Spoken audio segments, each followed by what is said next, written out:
Hey everybody, it's Zach or Zencha, and I'm here to give you a practical demonstration of how I go about getting out of the 8-bar loop using the technique that I described in the article. So let me get my headphones ready. Got my green tea, and it's still really hot.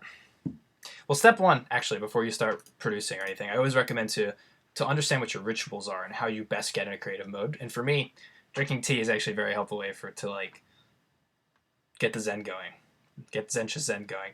So anyway, here we have an 8-bar loop, and I'm stuck. I'll play it so you guys can hear what it sounds like.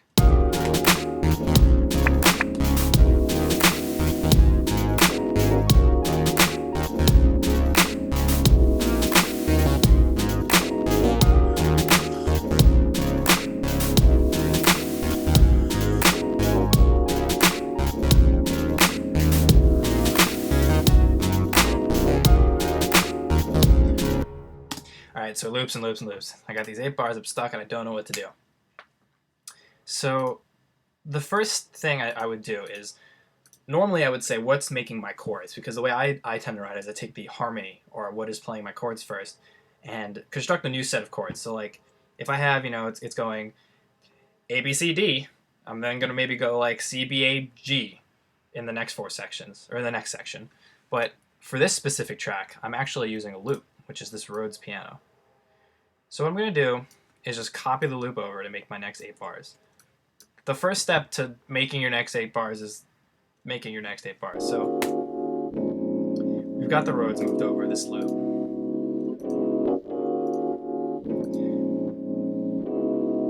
It's important to figure out what you think are the most important elements of your track in order to have them carry over into the other sections. And for me, in this track specifically, the Rhodes is very important. It lays the bed for the rest of everything to sit on. So we got the Rhodes. I'm gonna bring the beat over because this is hip hop, and if there was no beat, we'd be a little confused. And I have my own kick to put on top of that. So the beat here actually is also a loop, but it's a Rex file, meaning that if I wanted to get in here and move the hits around, move the notes, I could. For this demonstration, I'm going to pass. I don't think it's necessary. So, got this loop. Let's bring over my snare claps.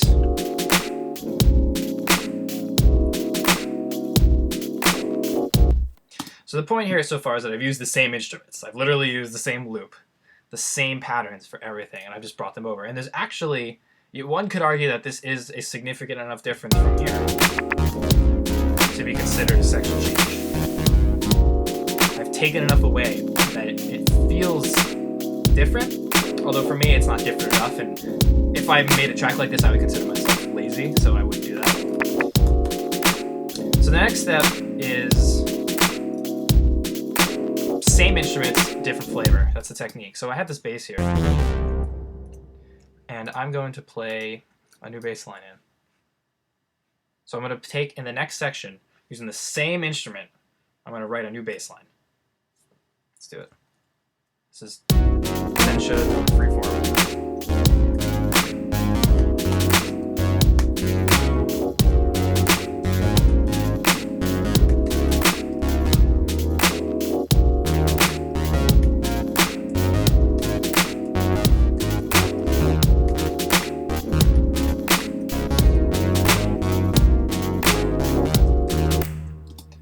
There we got our new bass line. That was groovy to me. Just cut that out. Boom. All right, so now we got a new bass line, totally new bass line to go with this section. Cool.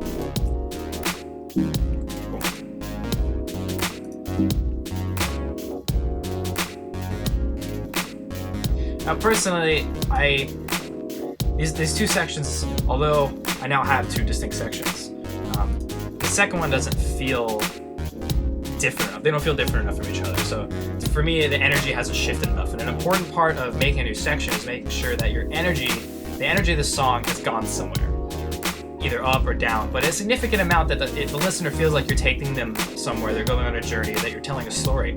And unfortunately, with what I've done so far, it's not enough. So I'm actually going to go ahead and add to the chorus. I would consider this first part the chorus. I'm going to go ahead and add a ride cymbal to fill up some of the space.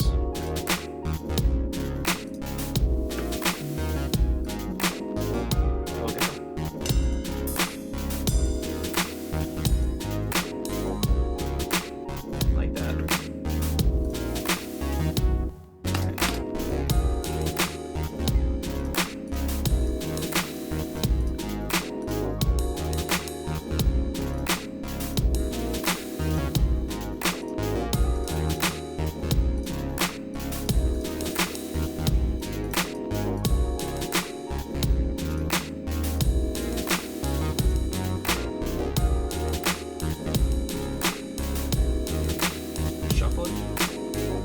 Yeah, there we go. Okay, that's sweet.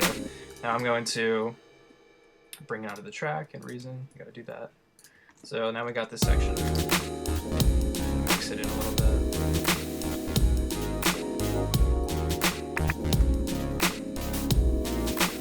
Or an echo on it. What the hell not?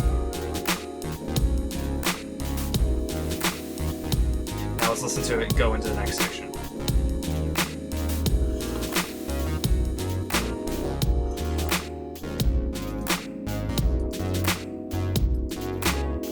It's better, but it's still not...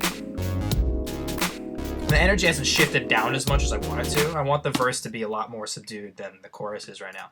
So I'm going to look at the bass, because right now the bass is yelling at me during this section. And I'm going to do the first thing that comes to mind, which is low pass it. So I have the automation there already. So I'm going to have it low passed. Much better. It's so less in your face when you do that. Okay. And I'm going to get rid of the claps. Keeping the snare, but the claps are a little too whoop-de-woo for me in this section.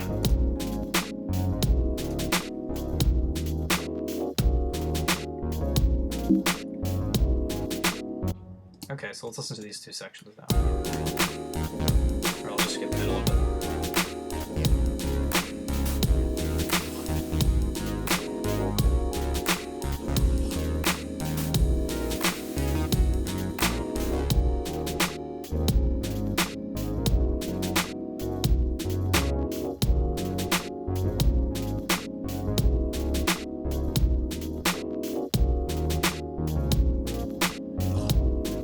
That's much better.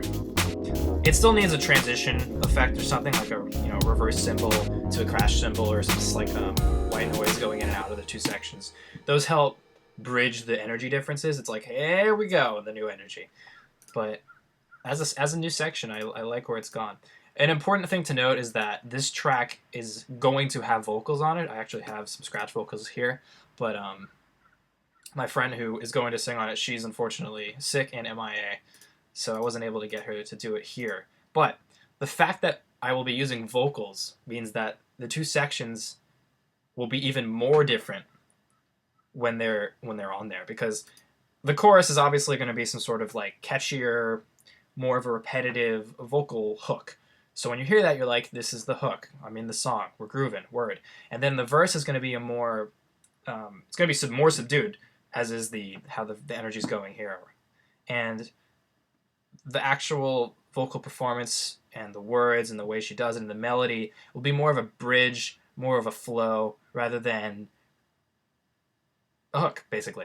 And what that entails is that even though right now it's different and I think it's good enough, this is a good instrumental to me, that when someone's listening to the final product,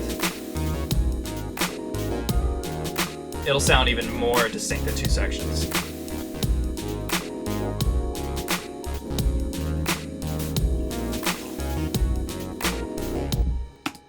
And so that's basically using the technique to create another section. I just did it right here. And that took me like 5 minutes. As far as the same instruments, different flavor things goes, for me in this specific instance, that would be the percussion, which I've taken out the claps, which have reduced the energy. I've changed the bass line and subdued it a little bit by low passing it. And although I don't have it here, the singer is technically an instrument. And her performance and everything she does will be different than the original track. So same instruments, different flavor. Even though I have loops here. And as I said in the article, it's difficult to do this if, you know, every single thing I'm using is a loop, because you can't make enough differences between the two, or remove or change or alter, that it becomes a significant difference. So yeah, that's using the 8-bar loop, or getting out of the 8-bar loop. Too much tea. Alright, thanks, bye.